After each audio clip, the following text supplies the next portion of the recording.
இன்னைக்கு சற்றும் எதிர்பாராத ஒரு அதிர்ச்சி தகவல் திரு ஏவிஎம் சரவணன் சார் அவர் இறந்துட்டார் அப்படிங்கிறது. நேற்றுக்கு தான் அவருடைய பிறந்த நாளுங்கும்போது அவர் நம்பர் ஃபோன் பண்ணேன், நம்பர் எடுக்கலை. சரின்ட்டு அவருக்கு ஒரு வாழ்த்து செய்தி அனுப்பிச்சிட்டு என்னுடைய நமஸ்காரங்கள், நம்மளோட வயதில் பெரியவர் இல்லையா, அந்த விஷயத்தை அவருடைய ஃபோன் நம்பருக்கு தெரிவித்தேன். ஆனால் இன்றைக்கி காலையில் எழுந்து பார்க்கும் பொழுது இப்படிப்பட்ட ஒரு நியூஸ் வரும்னு எதிர்பார்க்கவே இல்லை. ஒரு தந்தை எப்படியோ அந்த தந்தைக்கு அப்படியே ஏற்ற ஒரு மகனாக இருந்தவர் தான் ஏவிஎம் சரவணன் சார்.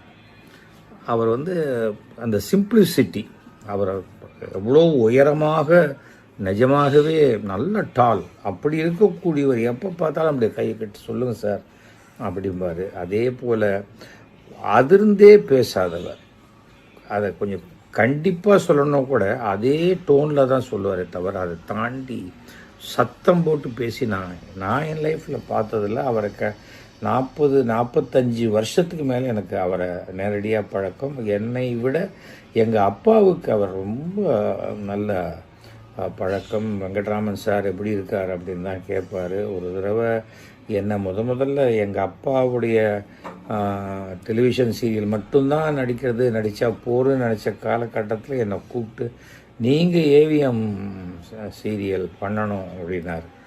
அதுக்கு முன்னாடி நான் மிஸ்டர் பாரத் படம் பண்ணினேன். அந்த படத்துலேயே எனக்கு சில கருத்து வேற்றுமைகள் வந்தபோது கூப்பிட்டு சொல்கிறார், பிரதர் ஒன்றும் கவலைப்படாதீங்க, இது ஒரு பெரிய விஷயம் இல்லை, இதனால் உங்கள் இமேஜ் எல்லாம் ஒன்றும் பாதிக்காது.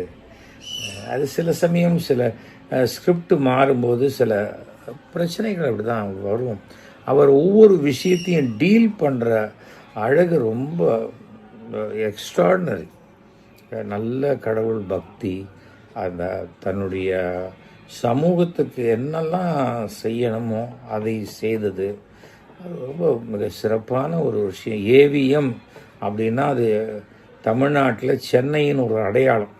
அந்த குளோப் சுற்றுறது இருக்குல்ல, சென்னைக்கு வந்துட்டாங்க, சினிமா சான்ஸ் தேட போகிறாங்கன்னா அந்த குளோபுக்கு கீழே தான் போய் நிற்பாங்க, எப்படியாவது அந்த வாட்ச்மேனை தாண்டி உள்ளே போயிடலாம் அப்படின்னு.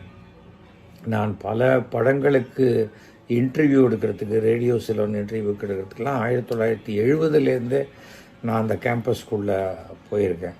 அப்புறம் நான் நடிகனான பிறகு டெக்னீஷியன்